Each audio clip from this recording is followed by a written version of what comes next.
Es un privilegio poder seguir con esta lección que es dedicada al profeta Joel, y vamos a aprender en los próximos 50 minutos algunas cosas bastante interesantes, en mi opinión, sobre este libro y también sobre su contenido y el profeta y de su mensaje. Pues empezamos con el nombre y el autor del libro, Joel. Joel es un nombre hebreo, obviamente, y significa Yahvé es Dios. Y ahí empieza la primera curiosidad. Joel no es mencionado en ningún otro texto del Antiguo Testamento. En lo que sabemos de él, que no es mucho, lo sabemos únicamente por medio de este libro mismo.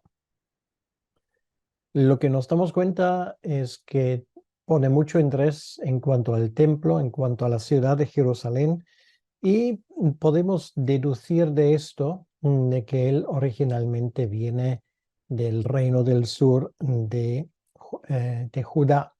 Y esto nos lleva a la pregunta, bueno, ¿en qué año se escribió el libro de Joel? Y ahí básicamente hay dos opiniones. La primera la descarto y no voy a entrar en muchos detalles. Hay los que piensan que este libro fue escrito durante el exilio. Esto se propone básicamente por la teología liberal y crítica, y se basa en razones que presuponen una aproximación racionalista al libro. Por eso lo descarto por razones que no puedo especificar en el marco de esta introducción, donde necesariamente tengo que ser breve y conciso. La probabilidad más grande es que el libro fuera escrito, y esto lo pueden ver en la cronología de los reyes y profetas de Israel de Judá, pues alrededor del año 840, 830, estamos hablando del gobierno del rey Joás y tal vez Atalía en Judá, y pues entonces Joel sería contemporáneo del profeta Abdías. Y luego, como el libro mismo no nos permite datarlo con exactitud, pero lo que podemos desprender, y esto es muy curioso y muchas veces la gente no se da cuenta de ello, los profetas menores fueron ordenados cronológicamente. Y esto es la razón por la cual ahora pensamos que Abdías y Joel incluso podrían haber sido contemporáneos. De todos modos, la gran mayoría de los entendidos y eruditos del Antiguo Testamento datan este libro también por razones de estilo, por el hebreo que usa, por algunas cosas de su contenido, pues entre esos años 830, 840 antes de Cristo. Esto significa que el libro se publica antes de la destrucción del Reino del Norte y, por supuesto, antes de la destrucción de la ciudad de Jerusalén que predice. Entonces, ¿cuál es la razón por la cual se escribió el libro? Y podemos decir la ocasión del libro de Joel se determina por una plaga de langostas, posiblemente una de las más graves y severas que ocurrió sobre Judá, posiblemente también sobre otros países en la zona.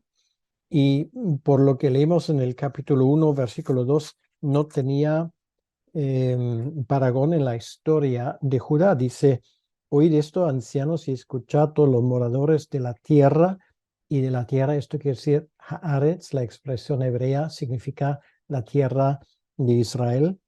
¿Ha acontecido esto en vuestros días o en los días de vuestros padres? Quiere decir que esto, lo que luego describe esa desolación por langostas, es algo único, muy severo, más severo que en otras ocasiones, y por eso lo menciona. Joel creyó que esta plaga era el juicio de Dios sobre Judá, precisamente porque no se habían arrepentido. Esto, luego lo miramos con un poco más de detalle, él lo menciona en el capítulo 2, versículos 12 y 13. Sin embargo, esto fue simplemente un juicio temporal, pero uno que sirvió, para decirlo así, de advertencia o anticipio de un juicio mucho mayor que Dios traería sobre el pueblo impenitente más adelante, lo que finalmente da la idea central del libro, que es la idea del día del Señor, el día del juicio, el día donde realmente hay un acontecimiento bisagra. Esto lo vamos a estudiar con más detalle a continuación. Si hablamos del tipo de lenguaje que el libro usa, es una obra de profecía que se escribe mayoritariamente en la típica forma poética. La poesía hebrea tiene ese estilo, y esto se ve, por ejemplo, en el uso de los paralelismos en los versículos, que es algo muy típico de la poesía hebrea. El profeta también usa numerosas figuras literarias, también muy en consonancia con la poesía hebrea, y nos proporciona unas descripciones muy vivas de su mensaje. Podemos decir además otra cosa que es muy interesante. O sea, por ejemplo, es fácil hacer un bosquejo de este libro. Luego también lo vamos a mencionar con detalle. Por lo tanto, podemos decir que es un libro altamente estructurado alrededor de los temas centrales que son juicio, liberación y lo mencionado anteriormente, el día del Señor. El escritor usa esa repetición para subrayar, para enfatizar que el juicio es inevitable. Y nos damos cuenta que en el capítulo 2, versículo 28, en esa famosa profecía del libro de Joel, que se usa en el libro de los Hechos, capítulo 2, ahí tenemos la descripción monumental de este día donde el Señor derrama su espíritu sobre su pueblo. Y luego, al final del libro, se presenta una gran esperanza de restauración para Judá, para Jerusalén y por ende para el resto del templo. Es una profecía corta de tan solo 3 capítulos.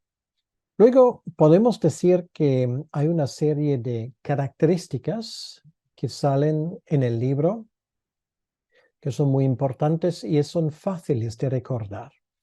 El tema principal del libro es lo que acaba de mencionar, el tema del Día del Señor.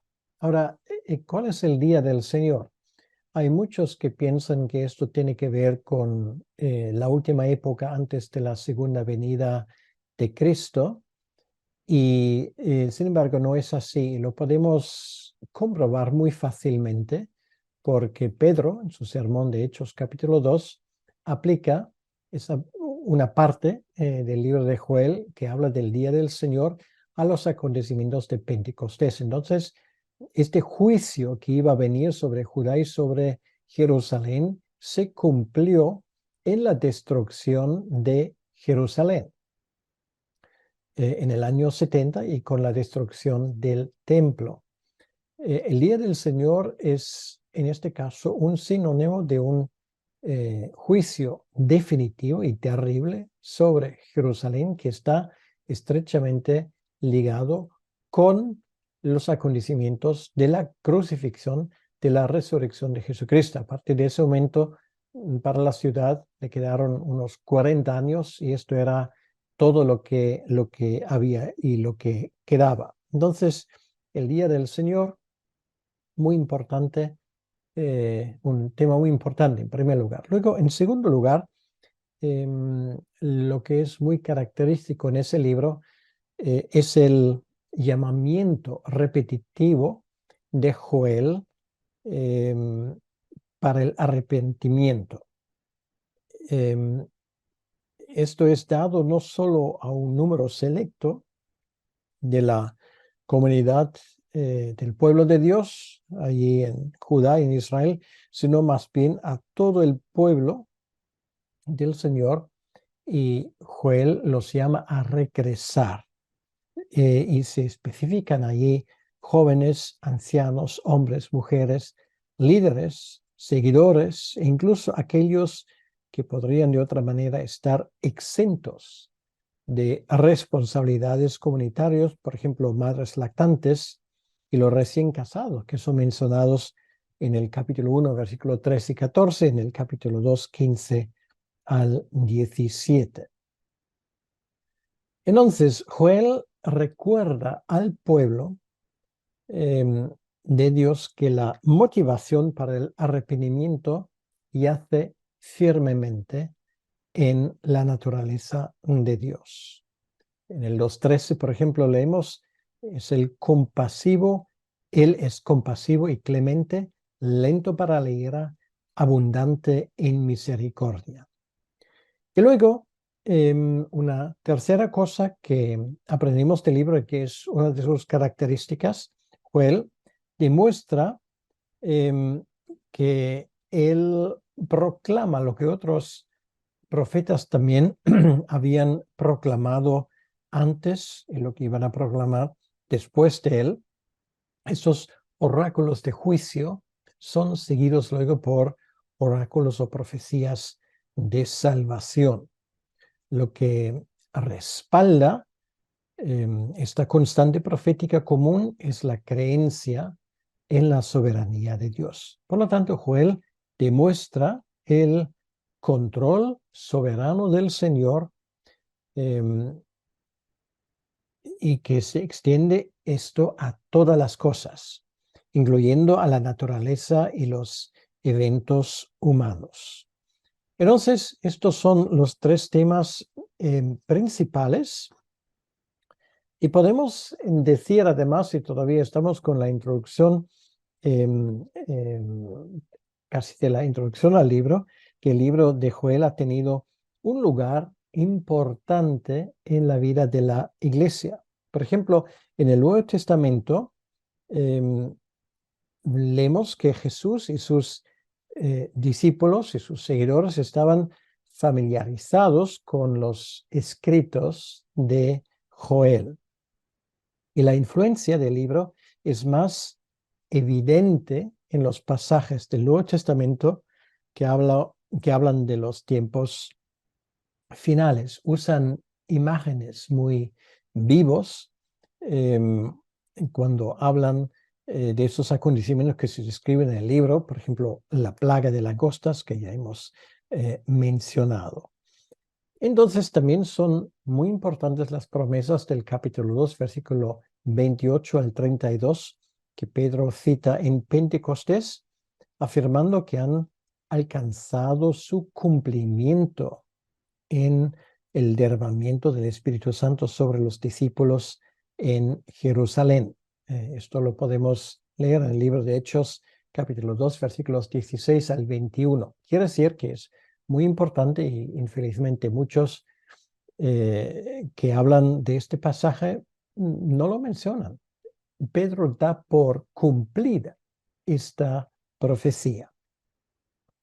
Pablo, por ejemplo, en Romanos 10:13, también se refiere a esta profecía usando en concreto Joel 2:32 para mostrar que no hay distinción entre judíos y griegos, que la salvación ahora es ofrecida a todos los pueblos. Joel lo dice de esa manera: todo el que invoque el nombre del Señor será salvo. Entonces ya nos hemos dado cuenta que hay por lo menos dos versículos que todos nos son familiares y todos conocemos. Por lo tanto, si buscamos lo que siempre estamos buscando, a Cristo en el libro de Joel, es fácil encontrarlo. Joel es un libro que nos indica claramente que este día del Señor, que fue anunciado por nuestro Señor mismo, ocurrió efectivamente en esa destrucción de Jerusalén.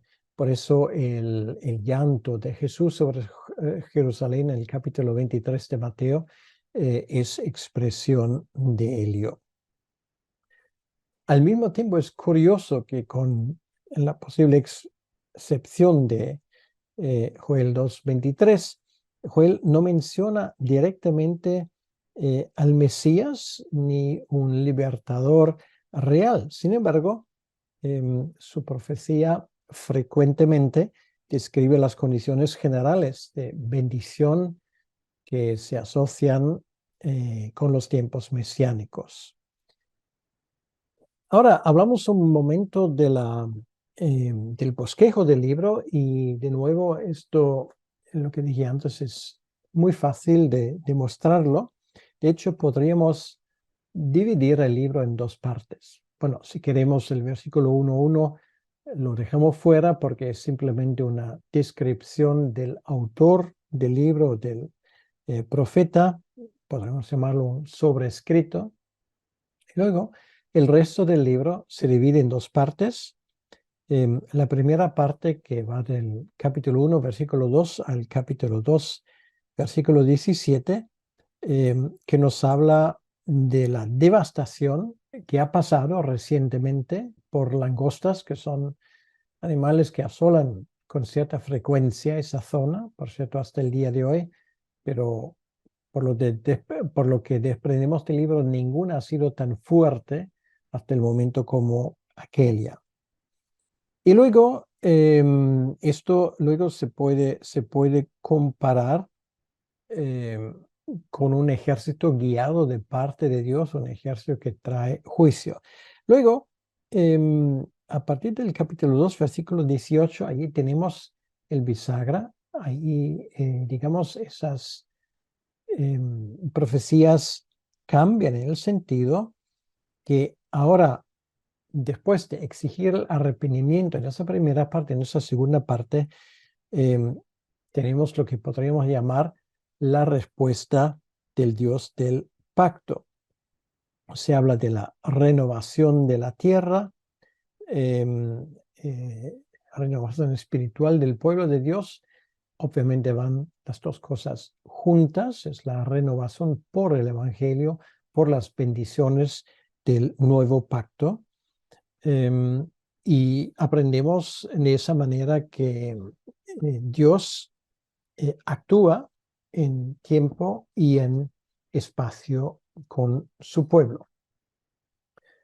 Entonces, una vez más, ocasión para que esto lo tengamos claro, es a raíz de una calamidad que había golpeado la tierra, una plaga de langostas, y esas langostas podrían además simbolizar, que estamos hablando de un acontecimiento real, pero podrían simbolizar el ejército de los babilonios que finalmente, o de los asirios, que finalmente iba a asolar tanto Israel como Judá. Bien, entonces así podemos hablar de este libro aproximadamente dividido en dos partes de una forma muy sencilla. Y si lo entendemos de esa manera, incluso ya siguiendo esas pautas, entender su contenido realmente ya es bastante fácil. Bien, vamos a la primera parte, esa parte que habla de la invasión de las langostas, y simplemente para que podamos hacernos una idea, vamos a escuchar esos primeros 4 versículos y vamos a escuchar el dramatismo que hay detrás de esas palabras de Joel. Dice a partir del versículo 2, oíd esto, ancianos, y escuchad todos los moradores de la tierra. Y una vez más quiero decir, cuando él usa la palabra tierra, la idea es la expresión en hebreo haaretz, y haaretz no es toda la tierra, sino es el país de Israel. Todos los moradores de la tierra, ha acontecido esto en vuestros días o en los días de vuestros padres. De esto contaréis a vuestros hijos y vuestros hijos a sus hijos y sus hijos a otra generación.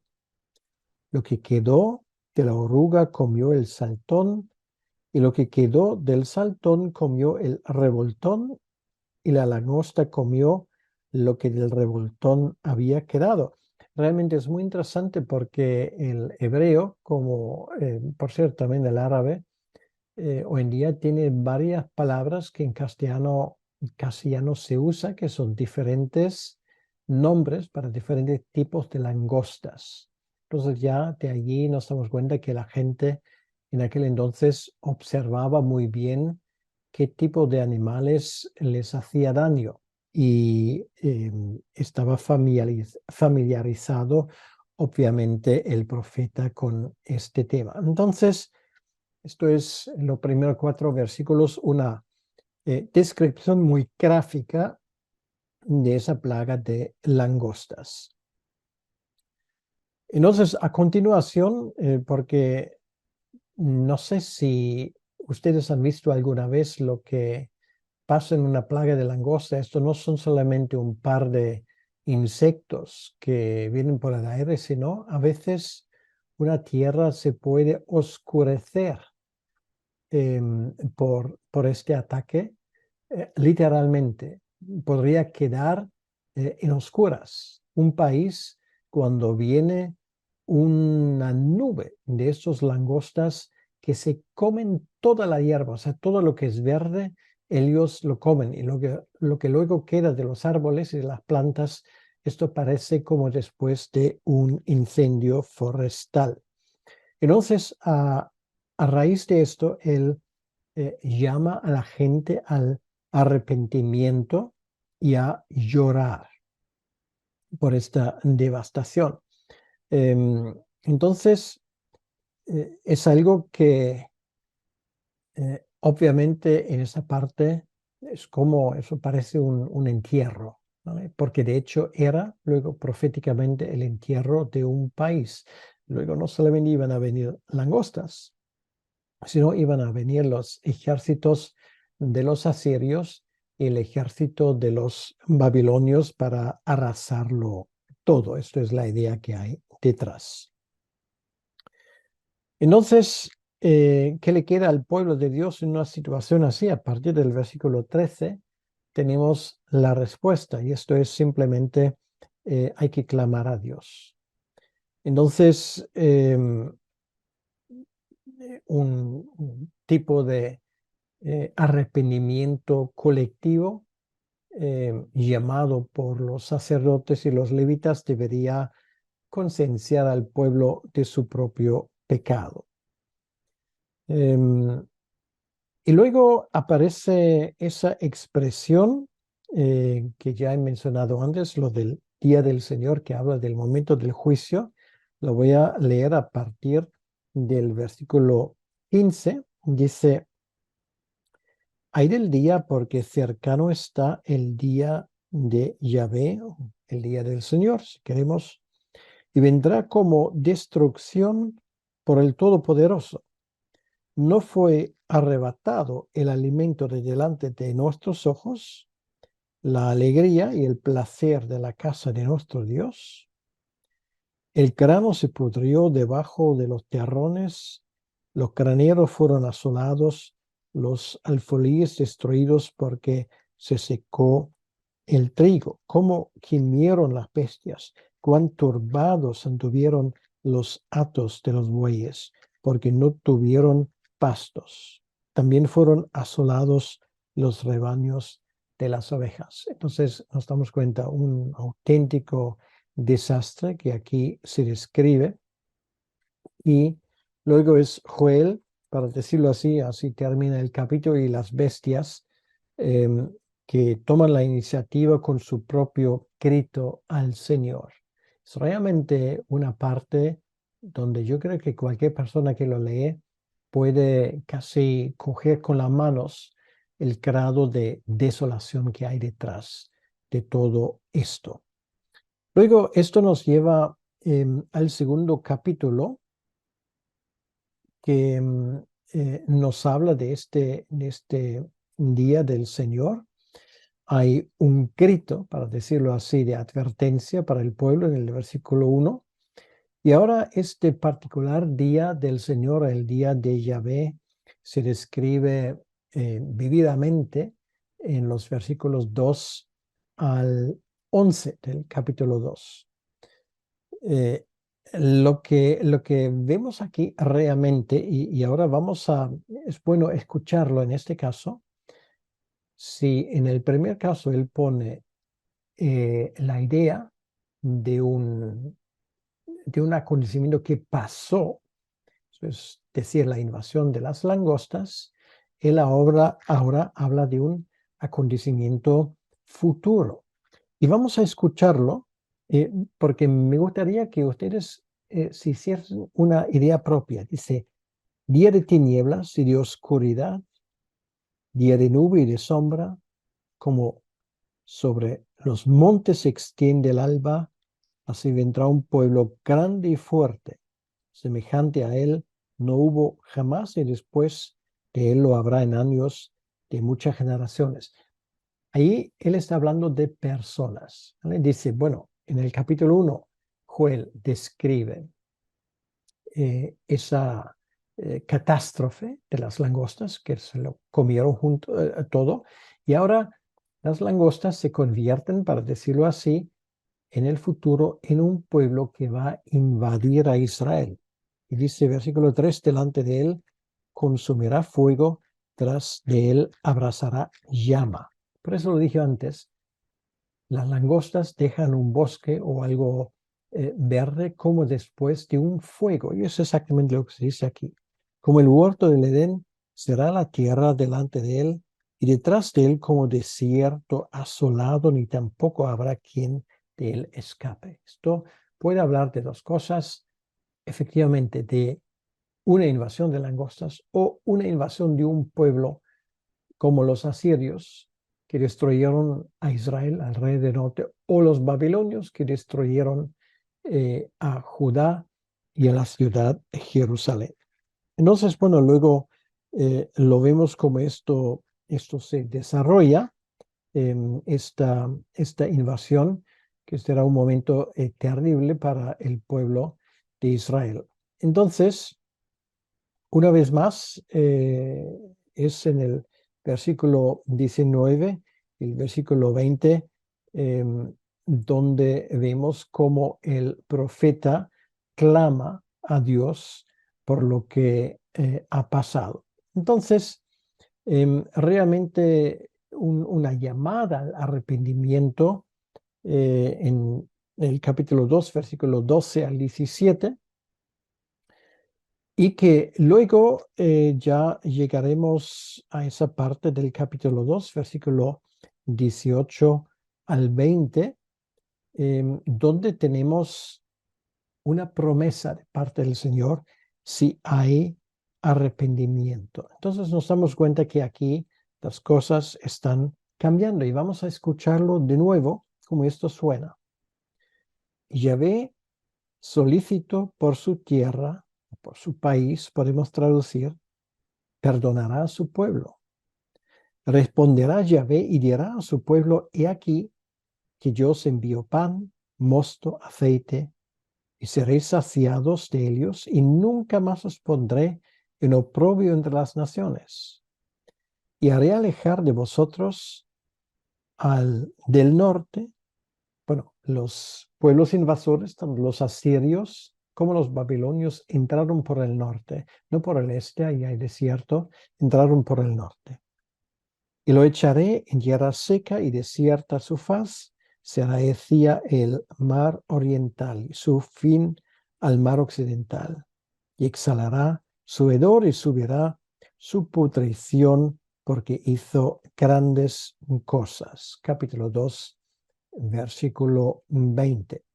Quiere decir que finalmente ese ejército quedará eliminado.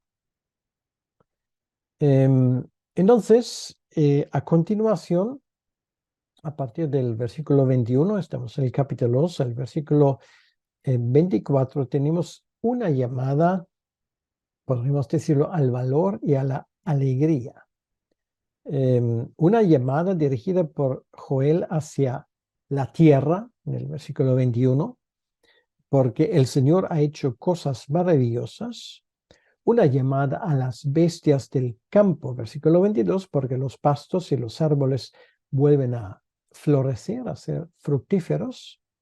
Y una llamada, por supuesto, a los hijos de Sión, a los hijos del pueblo de Dios, porque el Señor bendice la tierra con lluvia y cosecha abundantes. Son los versículos 23 y 24. Entonces, este pasaje obviamente presupone e implica que el pueblo se arrepintió y que el Señor estaba a continuación cumpliendo su promesa.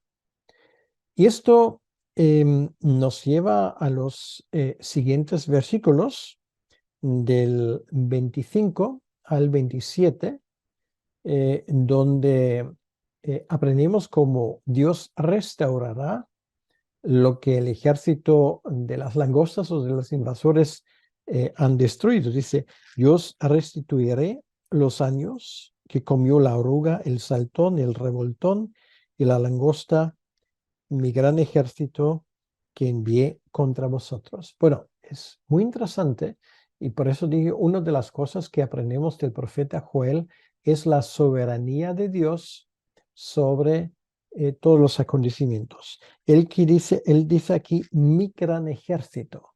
Quiere decir que tanto las langostas como los babilonios y los asirios, es Dios quien los mandó. Es su ejército. Y lo usó para darle una lección, para decirlo así, al pueblo. Y luego él les habla de la abundancia que habrá y sabrán que Dios está entre ellos. Y estas son palabras muy importantes que dan paso a este pasaje del libro de Joel, que es el más conocido y como dije antes, es el pasaje bisagra que va desde el juicio ya a las promesas.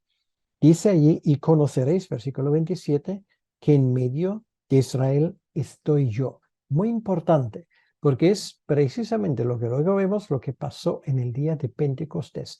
Dios entre el pueblo, Dios en cada persona, a través de la tercera persona de la Trinidad, que es el Espíritu Santo.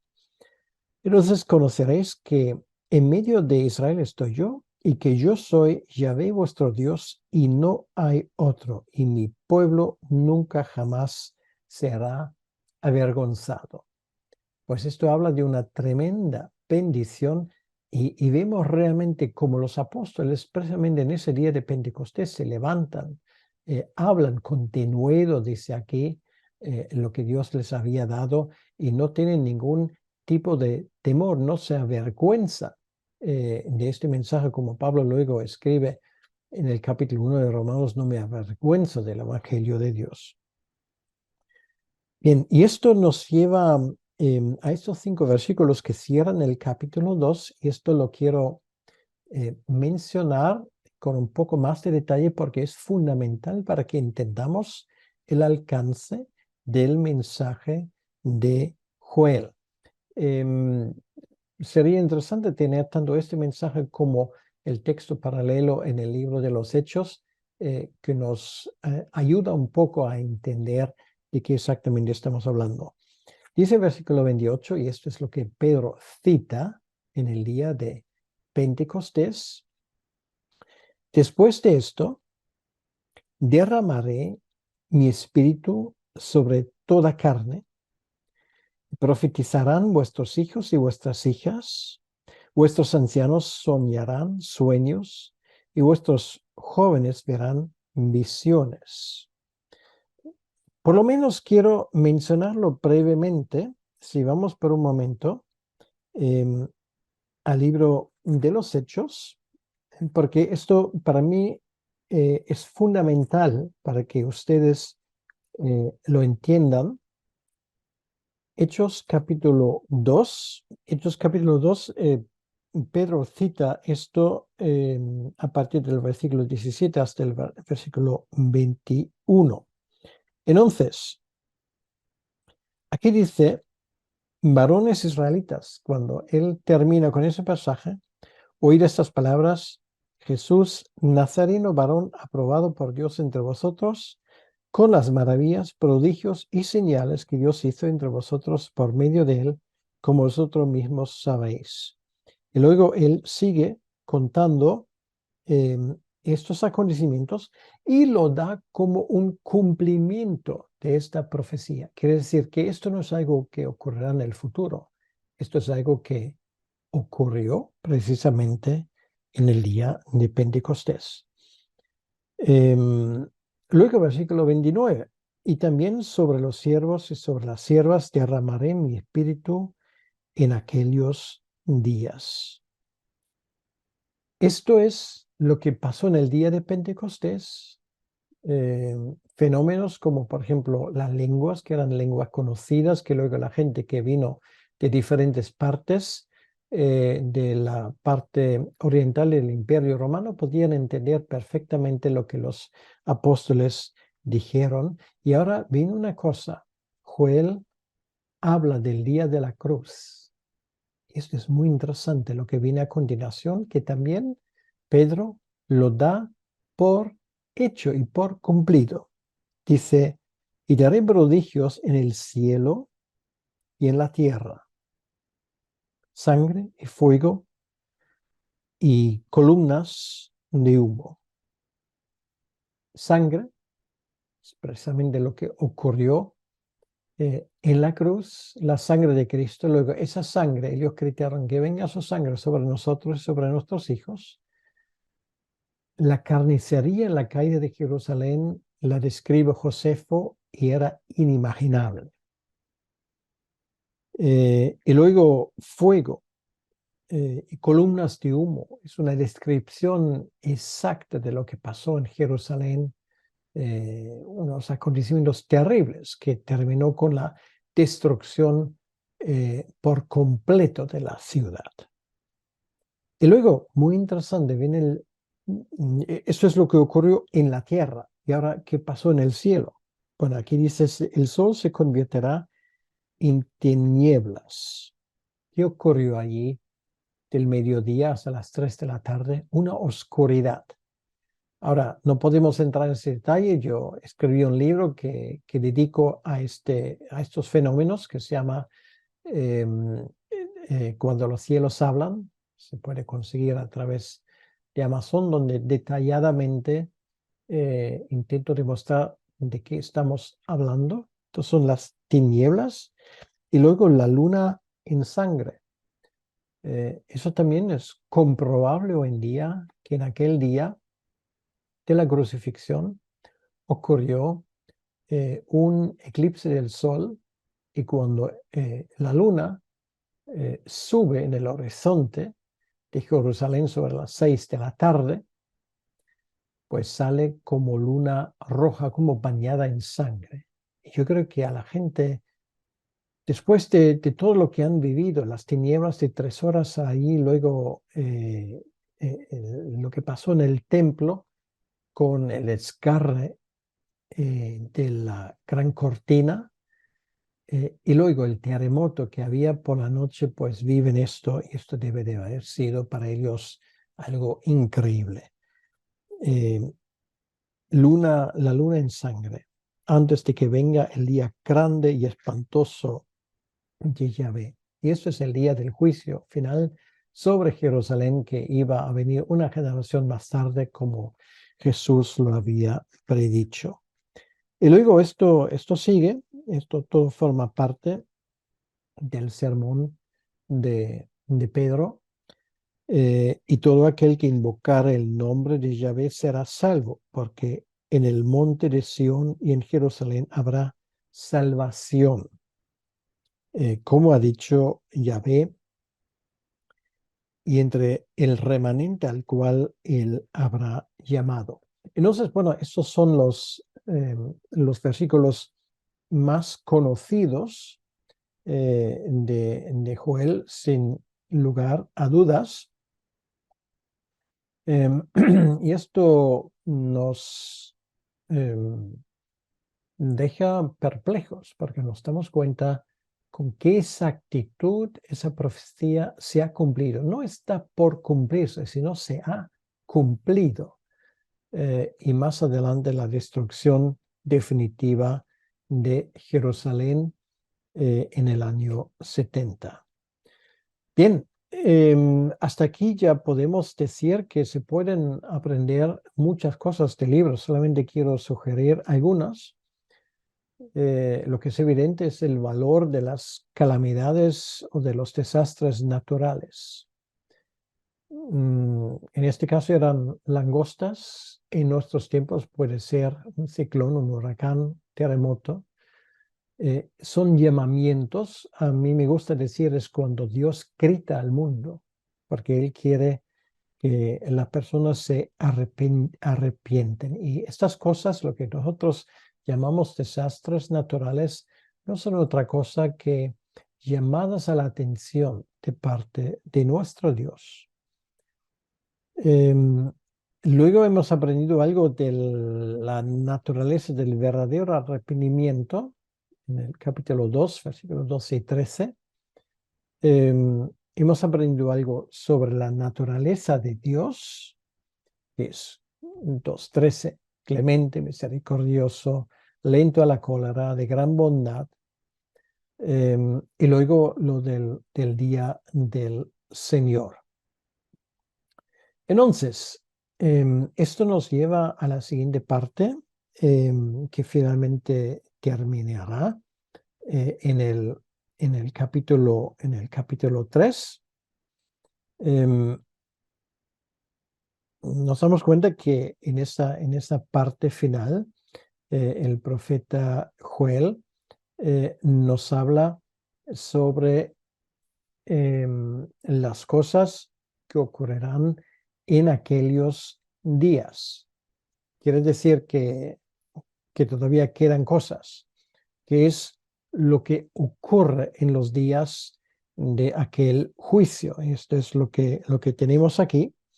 Dice el versículo 1 del capítulo 3, porque he aquí, en aquellos días y en aquel tiempo en que haré volver la cautividad de Judá y de Jerusalén, reuniré a todas las naciones y las haré descender al valle de Josafat, y allí entraré en juicio con ellas a causa de mi pueblo y de Israel, mi heredad, a quien ellas esparcieron entre las naciones y repartieron mi tierra. Entonces aquí esto nos está hablando del juicio, como Dios llevará a cabo su juicio con justicia realmente. Allí Dios juzgará a las naciones. Josafat, por cierto, significa esto, Dios juzgará. Y esto realmente habla y menciona el valle de Josafat, que es el valle del Quedrón, cerca de Jerusalén, y ahí habrá una gran cosecha. Este valle es el valle de la decisión, para decirlo así. Entonces, esto está hablando del hecho de que Dios finalmente reivindicará a su pueblo, y todos los que se habían unidos en contra de Dios y de sus planes y de su pueblo, finalmente van a tener que ver que Dios seguirá siendo el Dios soberano y el Dios fuerte que es. Una vez más, si leemos ese capítulo 3, nos damos cuenta que aquellos que finalmente se levantarán contra Israel, a su vez tendrán su juicio. Allí, por ejemplo, se menciona Tiro y Sidón en el capítulo 4, que finalmente también van a recibir su merecido. Y finalmente, esto es un capítulo que nos habla finalmente del hecho de que será el pueblo de Dios quien prevalecerá, quien ganará esta batalla. Vamos a leer, por ejemplo, versículo 4 y también del capítulo 3, y también que tengo yo con vosotros, Tiro y Sidón, y todo el territorio de Filistea. ¿Queréis vengaros de mí? Y si de mí os vengáis, bien pronto haré yo recaer la paga sobre vuestra cabeza. Bueno, es un versículo que obviamente el Señor hace referencia a este mismo versículo, por ejemplo, Mateos 11, 21, 22, Lucas 10, 13 y 14. Él lo cita y aquí lo tenemos. Obviamente, vamos a mirarlo en el Nuevo Testamento un momento. Voy a Mateo 11, versículo 21 y 22. Mateo 11, versículo 21 y 22. Y dice lo siguiente: ay de ti, Corazín, ay de ti, Betsaida, porque si en Tiro y en Sidón se hubiera hecho los milagros que han sido hechos en vosotros, tiempo que se hubiera arrepentido en silicio y ceniza. Por tanto, os digo que en el día de juicio será más tolerable el castigo para Tiro y Sidón que para vosotros. Entonces, aquí vemos que esto es un directo cumplimiento de qué está hablando el Señor Jesucristo. De nuevo, del juicio sobre Jerusalén. Ellos han escuchado de parte del Mesías mismo, lo han rechazado, han tenido una ocasión mucho mejor que esos pueblos fenicios, Tiro y Sidón, que se menciona aquí, y realmente toda la responsabilidad recae sobre el pueblo, y por lo tanto este juicio que ocurre en el día, en el año 70, es terrible. Sigo leyendo: porque habéis llevado mi plata, mi oro, mis cosas preciosas y hermosas, y metisteis en vuestros templos. Realmente en el templo de Jerusalén, cuando se destruye, nos cuenta Josefo, se encontró la fortuna personal de los sumos sacerdotes, Anás y Caifás y luego sus seguidores, que habían amontonado una tremenda fortuna. Y vendiste los hijos de Judá, versículo 6, y los hijos de Jerusalén a los hijos de los griegos para alejarlos de su tierra. Quiere decir que les habéis engañado, no les habéis enseñado mi ley.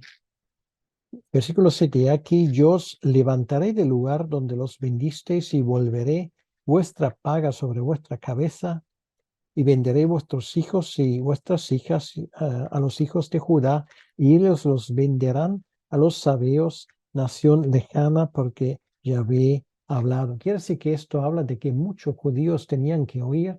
Muchos fueron vendidos como esclavos y llevados a todas partes del imperio romano. Versículo 9.